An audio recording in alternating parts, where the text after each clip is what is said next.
सर्वात मोठी बातमी येत आहे आता सोलापूरमधून। सोलापूरमध्ये अतिशय भयंकर घटना घडली आहेत। बायकोचं लफडं असल्याचा संशय, विवाहित लेक भांडण सोडून झोपले, रात्रभर बापाने होत्याचं नव्हतं केलं। पती पत्नीचा संशय घेत असल्याने दोघांमध्ये नेहमीचं भांडण होत असत। पती नेहमी पत्नीला जीवे मारण्याची धमकी देत असत आणि त्यांनी ते पूर्ण केलं।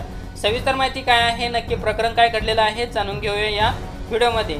पत्नीच्या चारित्र्यावर संशय घेऊन पतीने तिची निर्गुण हत्या केली, त्यानंतर गळफास घेऊन आत्महत्या केल्याचा धक्कादायक प्रकार हा समोर आला आहे। दक्षिण सोलापूर तालुक्यातील औराद येथे गुरुवारी रात्री 11 ते पाठी 5:30 वाजेच्या दरम्यान ही घटना घडली। पत्नीच्या डोक्यावर रॉडने वार करून पतीने तिच्या गळ्यावर खुरप्याने सपासप वार केले। अंबिका अशोक अंबिगार वय 40 असे खून झालेल्या पत्नीचं नाव आहे, तर अशोक सदाशिव अंबिगार वय 49 असे दोघेही राहणार औराद असे आत्महत्या केलेल्या पतीचं नाव आहे।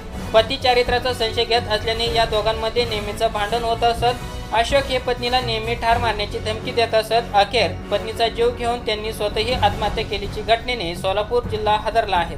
अशोक अंबिगार हे ट्रक चालवून आपल्या कुटुंबाचा उपजीविका भागवत असत। आपली पत्नी अंबिका हिच्या चारित्र्यावर ते नेहमी संशय घेत असल्याने दोघांमध्ये नेहमीचं भांडण होत असत। गुरुवारी रात्री 10:30 वाजेच्या सुमारास पत्नी अंबिका अंबिगार, पती अशोक अंबिगार, मुलगी सिद्धवा सुजाता, मुलगा शेखर असे सर्वांनी मिळून जेवण केले। यावेळी अंबिका आणि अशोक यांच्यात याच विषयावरून पुन्हा वादविवाद होऊ लागला। तेव्हा मुलगी सिद्धवा कुळी हिने दोघांनी भांडण करू नये असे सांगितले। सिद्धवा कुळी हिचे पती परगावी गेल्याने बहीण सुजाता आणि भाऊ शेखर यांना सोबत घेऊन ते आपल्या घरी झोपण्यासाठी गेली होती।